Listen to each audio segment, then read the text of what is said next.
Exemple 11, on vous demande de résoudre ce système dans le cas où le paramètre A qui est ici est différent de 3,5. Et on va ici, pour mettre en pratique ce qu'on vient de voir en cours, utiliser la méthode de Cramer. On va voir sur un exemple comment fonctionne cette méthode de Cramer. Plutôt qu'utiliser pivot de Gauss, on va voir donc la méthode de Cramer.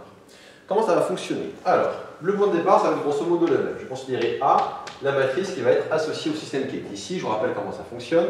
Comme je prends la matrice, je prends que la partie gauche, attention, et je vais prendre juste les coefficients qui correspondent ici à chaque inconnu de mon système. Donc là, pour les x, je vais avoir en première colonne 1, moins 1, 1. Pour les y, je vais avoir en deuxième colonne 2, 0, 1. Et pour les z, en troisième colonne 1, moins 2 et 1. Je rappelle que dans ce cas-là, ce système, il équivaut à A fois grand X égale B, où grand X, c'est le vecteur X, Y, Z, et B, c'est le second membre, 1, 1, 0. Pour voir déjà si le système, on peut le résoudre s'il a une unique solution, il faut que je calcule le déterminant de A pour voir si la matrice est inversible ou pas. Faisons-le. Calculons le déterminant de A pour commencer. Déterminant de A, ça va donner les déterminants de 1, 2, 1, je l'écris juste, moins 1, 0, moins 2, 1, 1 et 1. Ça va donner, allons-y. Du coup, mon but, ça va être, je vais d'abord faire apparaître des zéros tant qu'à faire. Comment on peut faire? Tiens, avec le 1 qui est ici, je vais faire apparaître un 0 ici. Donc je vais faire ligne 1, moins ligne 1, moins 2 fois ligne 3. Quand je fais ligne 1 moins 2 fois ligne 3, je vais faire apparaître un 0 à cet endroit-là. Ça va faire, donc ligne 1 moins 2 fois ligne 3, 1 moins 2, je vais avoir du moins 1, 2 moins 2, 0, c'était le but, on va avoir du 1 moins 2a, donc ça fait 1 moins 2. Et je réécris le reste ainsi, moins 1, 0, moins 2, 1, 1, a, et maintenant je vais faire un développement par rapport à la colonne qui est ici. Alors je ne mets plus la matrice avec des plus, moins, plus, on va voir ça ensemble de tête, donc ici, là j'ai plus, là j'ai moins 0 fois quelque chose, plus 0 fois quelque chose, moins 1 fois quelque chose. Donc ici, moins 1 multiplié par, je retire ce qu'il y a là et ce qui est ici, et je vais voir ici, moins 1, 1 moins 2a, moins 1 et moins 2. Ça va nous donner ici pour déterminant, je vais avoir moins 1 fois moins 2, ça va donner 2, moins 1 moins 2a fois moins 1, ça va donner plus 1 moins 2a. Ça donne donc ici du, alors on va avoir moins 2a, ça fait 2a, et 2 plus 1, 3, moins 1, on va avoir du 2a moins 3. Donc on voit que cette matrice est inversible si 2a moins 3 diffère de 0, autrement dit si a différent de 3 demi, ce qu'on a supposé ici au départ. Donc maintenant qu'on a ce déterminant, pourquoi on l'a fait? C'est parce qu'en fait la méthode de Cramer elle va utiliser tout le temps ce déterminant. Que vous dit la méthode de Cramer? Elle vous dit que votre première inconnue, x, qu'est-ce qu'elle vaut? Elle vaut le déterminant de la matrice que je vais appeler A indice 1, on va voir tout de suite, divisé par le déterminant de A. Ou, c'est quoi le déterminant de A indice 1? Enfin, c'est quoi A indice 1? Je vais faire exactement, déterminant de A indice 1, ça va être, vous prenez votre matrice A, et quand vous cherchez x, vous cherchez l'inconnu qui correspond à la première colonne, vous allez remplacer votre première colonne par votre second membre B qui est ici. Donc, je vais remplacer la première colonne de ma matrice ici. Pourquoi la première colonne? Parce que celle qui correspond à x, ce que je cherche, par ici le second membre qui est là. Donc je l'écris en bleu, je vais mettre en évidence 1, 1, 0. Et à part ça, le reste, j'écris tout pareil. Donc ça va donner 2, 0, 1. 1, moins 2 et 1. Qu'est-ce que je vais faire? Tant qu'à faire, là j'ai 1, 1, 0. Je vais faire apparaître un 0 ici en faisant ligne 2 moins ligne 1. Faisons-le.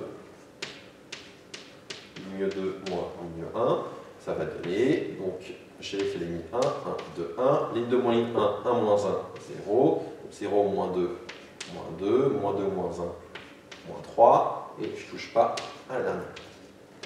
Du coup, je fais un développement par rapport à cette colonne, ça me donne plus 1 fois, je retire ça, ça va me donner le déterminant de moins 2, moins 3, 1, A, et ça va donner du moins 2A.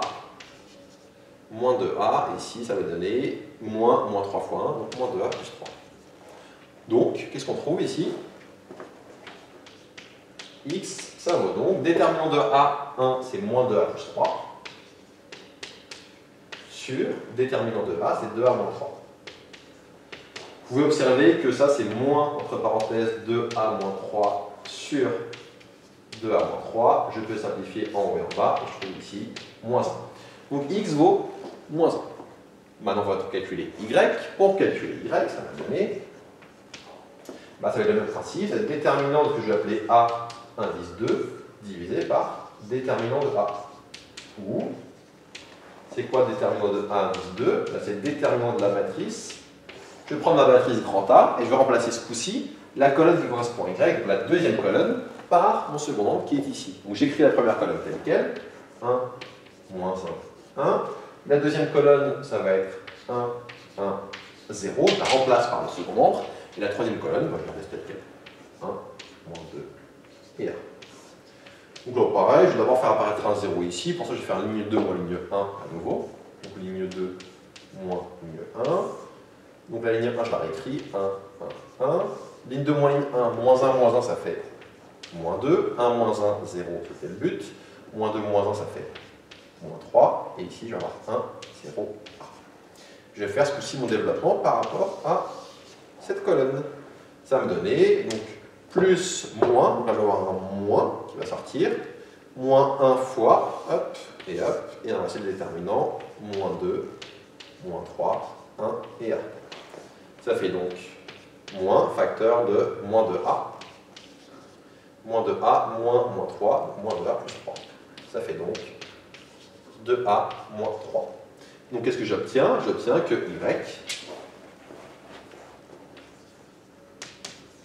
ça vaut, donc déterminant de A2 c'est 2A moins 3, divisé par déterminant de A qui valait aussi 2A moins 3. Et donc je trouve que y, ça vaut ici 1. Donc j'ai x qui vaut moins 1, y qui vaut 1. Qu'est-ce qu'il me reste à faire? Trouver z. Pour trouver z, ça va être la même méthode qu'on a vue juste avant. Vous l'avez compris, je pense. Ça va être le déterminant de ce que j'ai appelé A indice 3 sur déterminant de A, ou déterminant de 1 indice 3. Donc c'est quoi la matrice 1 indice 3? C'est je prends ma matrice A et je remplace à nouveau le dernier membre qui est ici, la dernière colonne, par mon second membre qui vaut 1, 1, 0. Donc ça va donner, je réécris les deux premières colonnes, 1, moins 1, 1, 2, 0, 1. Et du coup, la troisième colonne, je la remplace par le second membre que j'ai encadré en bleu là-bas, qui vaut 1, 1 et 0. C'est parti. On va à nouveau faire apparaître des zéros d'abord. Je vais à nouveau faire ligne 2 moins ligne 1.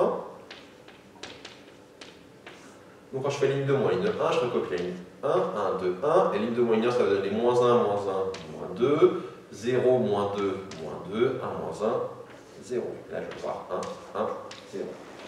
Je vais faire un développement par rapport à la dernière colonne qui est ici. Et ça va me donner, donc on va avoir plus, moins, plus, donc là je vais avoir plus, et je retire cette ligne, cette colonne, je vais donner plus, moins 2, 1, 1, et quand je fais le déterminant, ça va me donner moins 2 fois 1, ça fait moins 2, moins 2 fois 1, ça fait plus 2, ça fait donc 0. Donc z, ça vaut, on a donc dit 0 sur, bon je vais l'écrire, mais ça ne sert à rien, 0 sur notre coffre à 0, sur 2 à moins 3, ça fait donc 0. Conclusion, ici on trouve que la solution, ça va être, alors je l'écris ici, x, y, z, égale, donc on a dit x c'était, je l'écris quelque part, bien évidemment, il faut que je le retrouve, je l'écris juste là, x c'est moins 1, y c'est, hop, je l'écris là, c'est 1, et z, on va le voir, c'est z. On a résolu notre système. Donc, une alternative au pivot de Gauss, c'est de faire cette méthode, un peu comme pour le calcul d'inverse de matrice qu'on a vu dans l'exemple précédent. Pour une matrice 3-3, ou pour une matrice de 2, c'est très rapide. Pour une matrice 3-3, bon, ça passe encore. Par contre, au-delà, c'est beaucoup trop long, la méthode de Cramer. Donc, je vous la montre pour que vous voyez comment ça fonctionne. Vous voyez un autre exemple d'application des déterminants. Mais de façon générale, quand vous allez résoudre un système linéaire, je vous conseille d'utiliser le pivot de Gauss. C'est vraiment le plus rapide.